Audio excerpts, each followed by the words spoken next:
G'day, it's Master John Curtis, and today I'm going to, last week I played the Chessbrah Grandmaster Aman Hambleton in round 11 of late title Tuesday, and I got smoked. Well, in round 8 of this week's late title Tuesday, I'm once again paired with the mighty Grandmaster, the chess boxing champion of the world, KNVB himself, from Canada, rated 2,616, a very, very tough Grandmaster. And I decided that I'm not going to get smoked this week. As a matter of fact, I did lose, but as the chess.com coach says, he says, one mistake made all the difference. I think I was getting a little bit tired and I made one stupid move, knight takes pawn, and I'll never forget it, KNVB. And I'm looking forward to my next game against KNVB if I come up against him again in late title Tuesday. As it was, last week I got the other week I got 6.5 out of 7. This week I was again monitored by the chess.com special cheat detection team, and not that I was cheating, but they monitor everybody, so they're doing a good job at keeping chess clean. And anyway, so they were there with me as I played all my games. And this week I wasn't distracted by their presence. I actually was a bit more focused. And I played a reasonably good game against Aman Hambleton. So the Chessbrah. So here we go. I'm going to show you this game. And I was playing the black pieces, so I gave him the advantage of having white. No, I didn't have a choice. That was just the draw in round 8 of the tournament. He opened up with d4, so I played my usual knight f6 as the Indian game. He played knight c3, and I thought to myself, oh good, he's going to just play a safe, solid game and wait for a mistake by me. Well, that's what happened in the end. But not before I threw down the gauntlet and started winning, I think. I played d5. And here he comes, bishop f4. He thought, I know what I'll do. I'll play a sort of a London-type system. And already I've got to be careful. He might want to put his knight over there and just cause me problems. So I played c6. That stops his knight going there, doesn't it? There you go, Aman. Have you got an answer for that? Yeah, well, he did have an answer. He played e3. He developed a piece, which is very logical. And I played g6. Now, the engine says, chess.com analysis engine, said you ignored an opportunity to develop a bishop off its starting square. So I think the engine wanted me to move my bishop on c8. Anyway, I didn't do that. I did play g6. It's not a really bad move, but not a great move either. Engines like to use that terminology. He played h3 and he gets an exclamation, not an exclamation, he gets a star move, best move on the board. So he's playing a Grandmaster strength. He played over 90% against me, accuracy. I played bishop g7 as the best move on the board. Says you develop your bishop and gave it a scope on the long diagonal. He played knight f3 and I castled. I was happy to put my king in a secure position from whence I could commence a counter battle, if I could find one, against his accurate play. He played bishop e2. He develops his piece.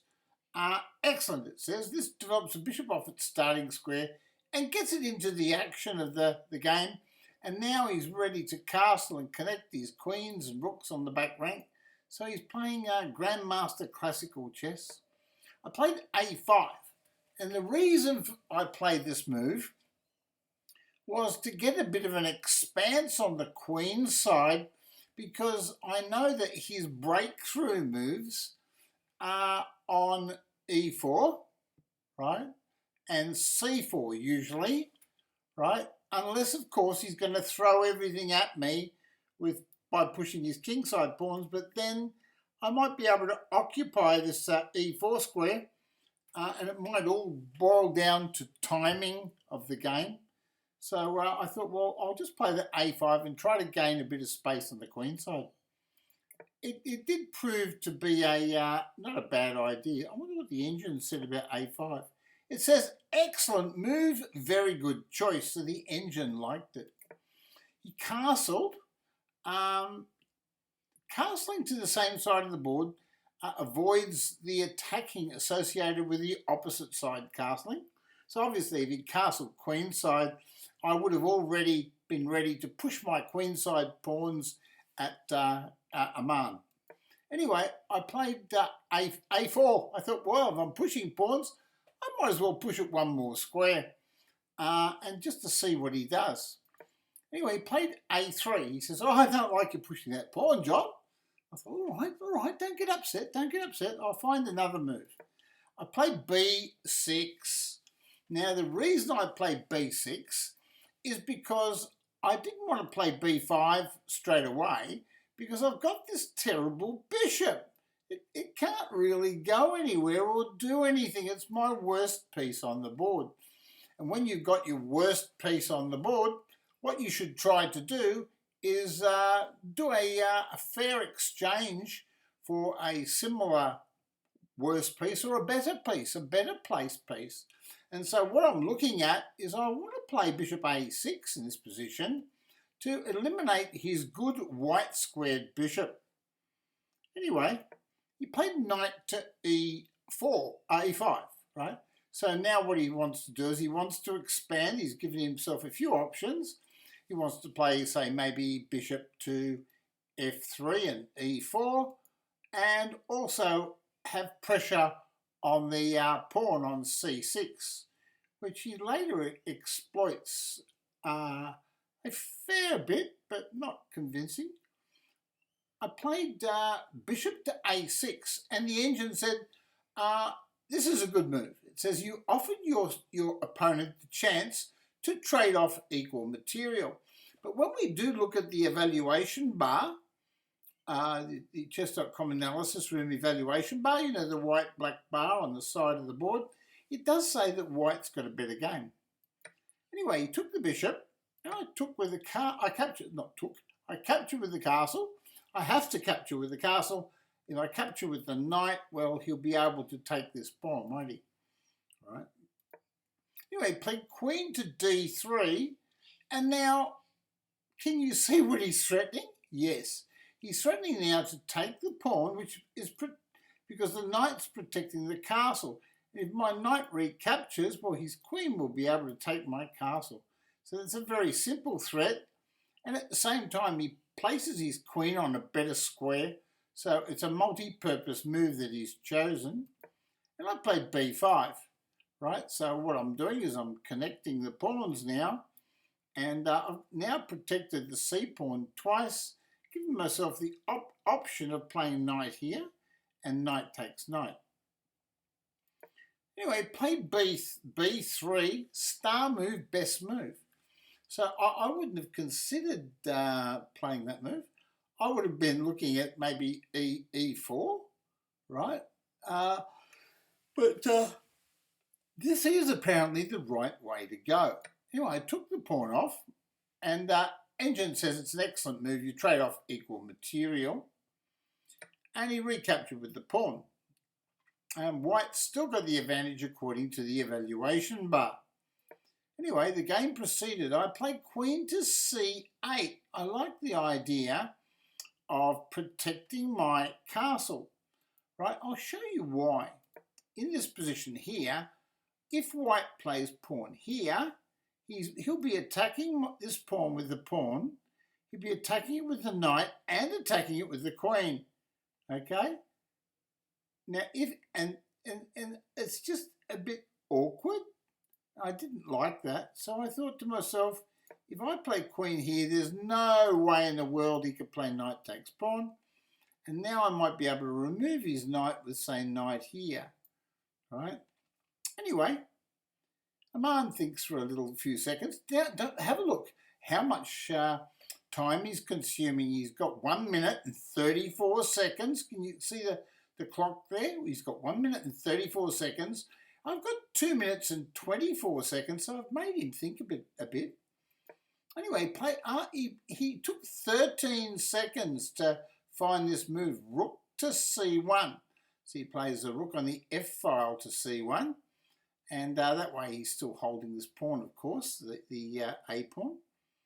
And now he's also threatening knight takes pawn, and I can't take back with the pawn because he would take my queen. So I have to do something about my queen on this open line. So I thought, well, I'll play queen to b7. And the engine says, star move, best move, son. Even though the evaluation bar says that white's still got a much better game. Anyway, so he played a4, and I thought, oh, this is going to start giving me some problems. I could see some real problems presenting themselves. And I thought, well, I've only got one real opportunity to try to get a blockaded position. So I played b4. Now it says you kick the opposing knight with a pawn, forcing it away. And the engine says it's a good move. So he played knight to a2. Now it's here that I could see problems. If he starts attacking this b pawn, I might not be able to defend it. And so I really wanted to quickly play rook here, and maybe knight there, and knight here, and anything I can to defend my position. And Aman gets a little bit forceful here. He plays, I'll play rook to c8 first. Yeah, hold the c pawn. This pawn is the base pawn to the little pawn chain there. And if that pawn falls, well, I'm gone for all money. And white's got a big advantage now.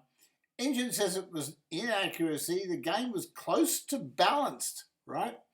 But now I'm in a worse position, okay? So maybe rook, I don't know, rook to b6 was better, was it? Let's have a look. Rook to b6. And that's the best move. I should have played rook to b6.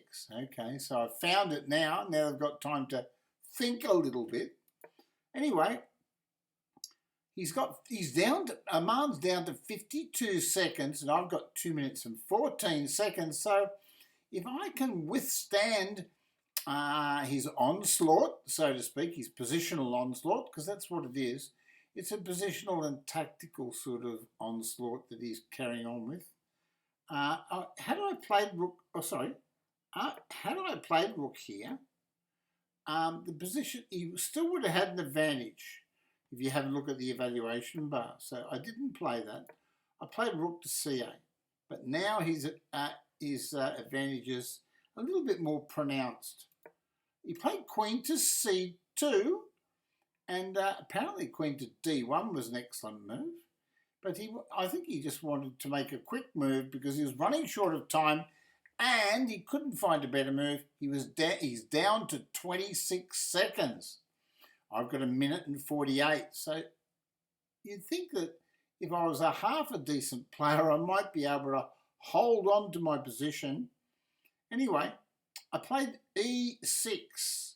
Now, it's an inaccuracy, right? It says rook a8 is best, right? So the best move was move the rook back here, right?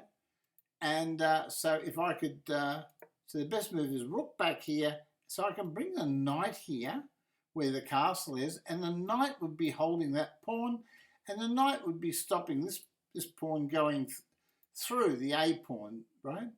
Anyway, I played e6 because I was worried about this knight there. And knight there's a problem for me because he wants to play knight to c5. So I played bishop c8, best move. And now he played knight there, and that's not the best. He should have played queen to d2, right? In that position, he's got 2 pieces on that pawn. He should just increase the pressure and make it 3 pieces on that pawn.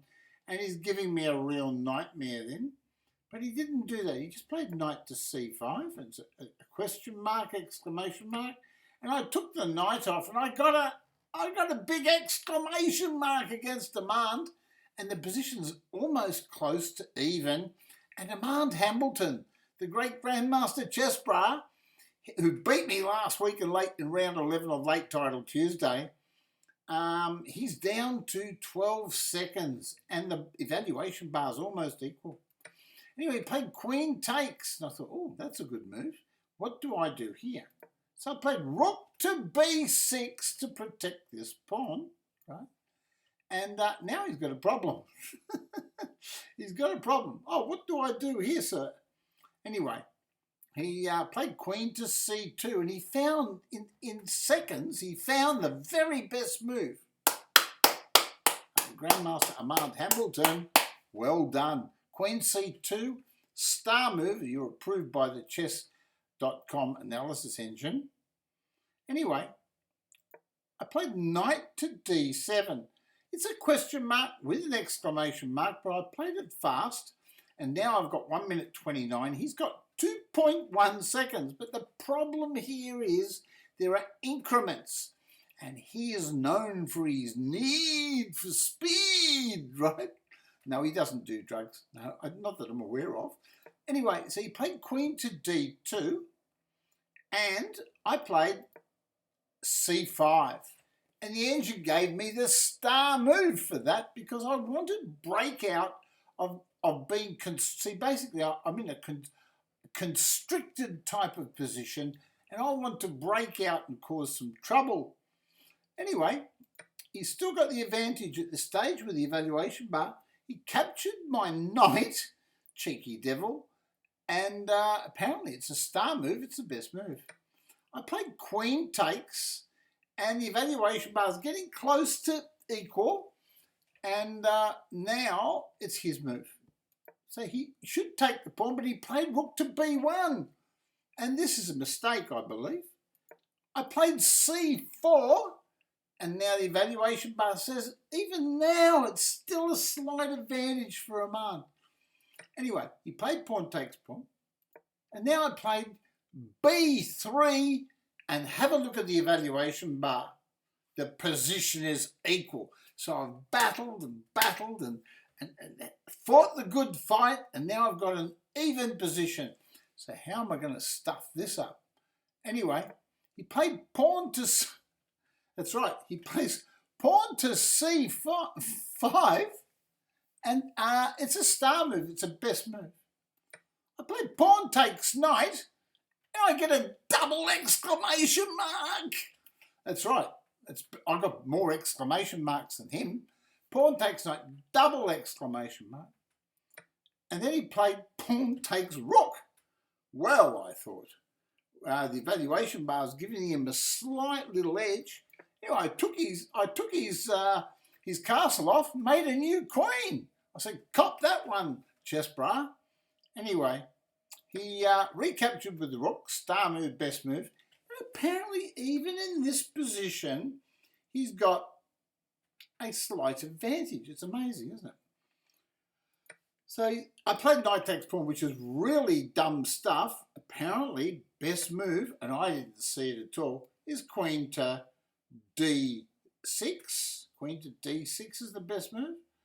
I liked queen to b7, right? I like queen to b7, mainly because that way you can bring your knight back here and get a blockade, and he can't do much. He can't do much against the blockade. It's very, very hard for him to make any progress, any significant progress. So that's right. So if I play queen to b2, I can't see how he can make significant progress. He could play a4, right, a5, and I could just play knight here. And now let's have a look at the evaluation of the position. Well, the evaluation bar says, the evil bar, it says the position's equal. Just about equal. It's amazing, isn't it? So I thought that would have been my best chance to get a draw. But however, I don't understand. I could play rook here. That threatens knight takes pawn. But he just protected. So I would have trouble anyway in the endgame. But Mr. Stupid, I didn't play any of that. I played knight takes pawn. And as Magnus Carlsen says, when your opponent plays 10 best moves in a row, which is what Aman was doing, he just kept that little bit of pressure on me all the time. And I think I was so relieved that he was so short of time. He has 3.4 seconds left. And I thought, oh, I'll just try anything. And blind Joey can see that I was thinking of Queen B7, right, in this position. And I thought, oh, my Queen's on B7. And I can play knight here if he pushes the pawn, right? But I can't, because when he takes the Queen, he's threatening to take my Queen with check. So in this position, I can play knight takes pawn. But that position, I can't really do it. And I shouldn't play knight takes pawn anyway. It's dumb stuff. I shouldn't touch his pawn at all. It's almost impregnable, that pawn. Anyway, with that, he just won the game. He continued with A5, best move. I played rook there. Apparently I should play rook to C7.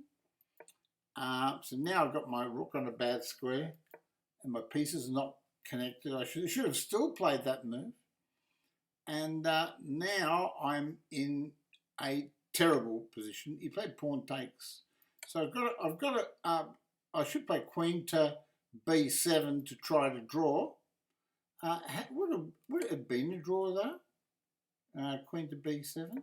Let's have a look at the evaluation bar. Yeah, I'm just still losing. So better opportunities for him. But at this stage, I just gave up.